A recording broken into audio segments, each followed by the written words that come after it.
Title of this one, and I'll show you at the end of the message a true story. And the title is I'm in the Chair. And you won't understand that until we get to the end of the message, but then you will, and you'll probably never forget it. I'm in the chair. And we're going to talk about one of God's attributes today, and that is grace. It is not just that God has grace, it is God is grace. I'm confident of this one thing, that he who has begun a good work in you will complete it. You got saved by grace, and you're going to stay saved by grace. It's completely and totally of his grace.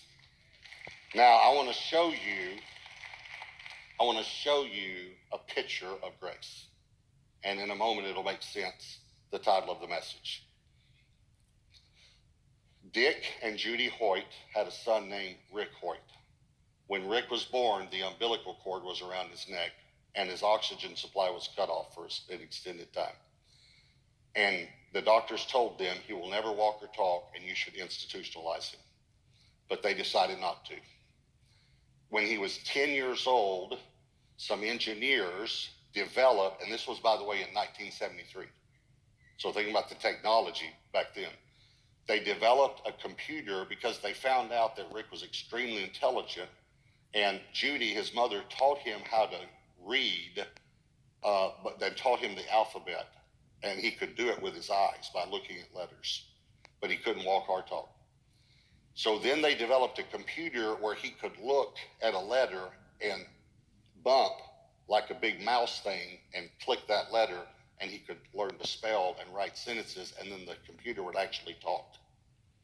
That technology now is all over the world helping handicapped people, but they invented it for this young man. And it's been advanced many times. When he was 15 years old, one of his classmates was in an accident and paralyzed, and they were going to run a 5K to raise money for him. And he, through the computer, said to his father, I want to run in that race. So his father, who was not a runner, who served as a lieutenant colonel in our armed forces, decided to train so he could push his son in a wheelchair.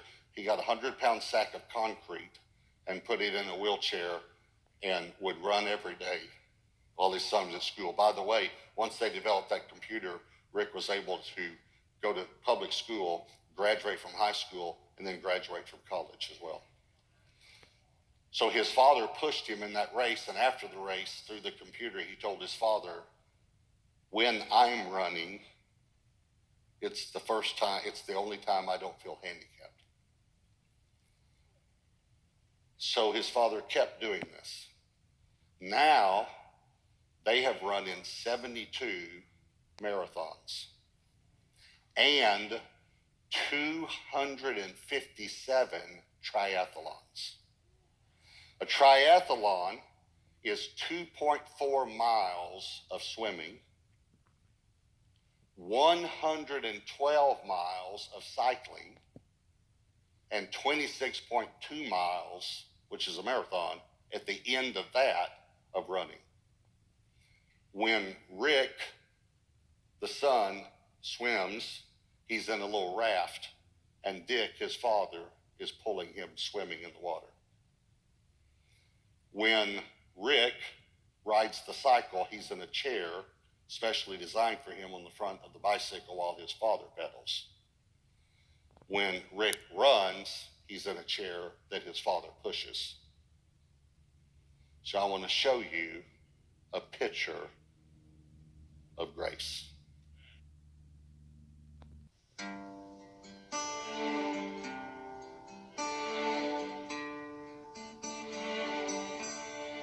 Who taught the sun where to stand in the morning? And who told the ocean you can only come this far? And who showed the moon where to hide till evening? Whose words alone can catch a fire?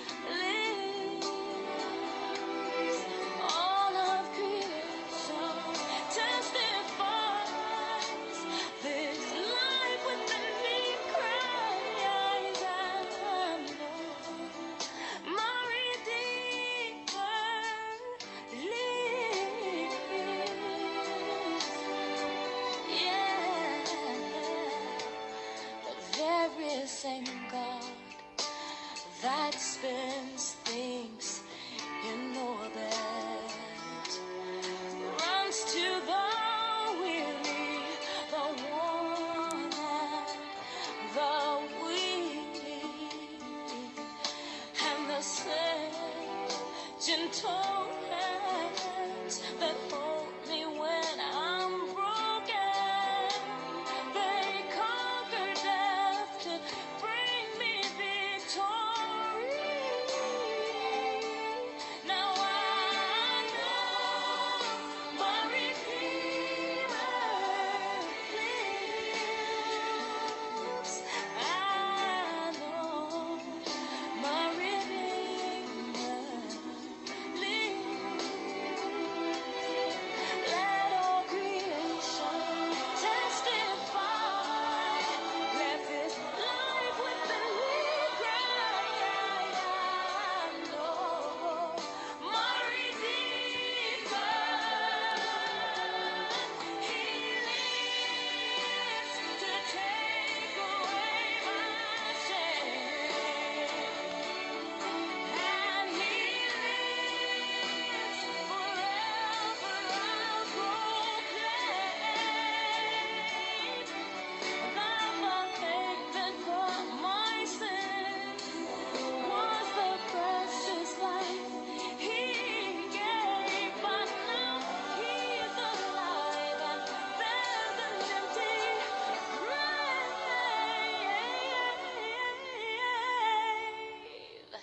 And I know my Redeemer lives. I know my Redeemer lives. Let all creation testify. Let this life within me cry. I know my Redeemer.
I'm in the chair.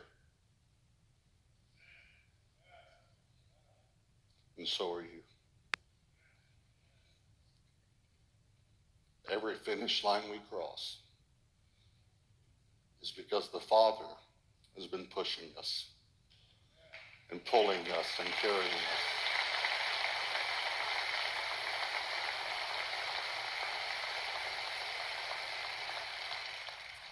And all He's asking you to do is get in the chair. As a matter of fact, you can't even get in the chair. Actually, He's just asking you to let Him put you in the chair. That's grace. I want you to bow your heads and close your eyes. I want you to just take a moment and thank God for grace. Just thank Him for His grace in your life. He's been pushing you this whole way, pulling and carrying you. Once you made the decision to let Him put you in the chair.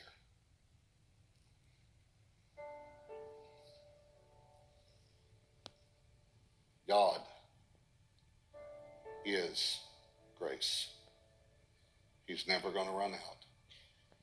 It's completely unmerited, unearned, and unlimited. But because Jesus paid for it, it's paid in full. We want to pray for you. We want to pray with you.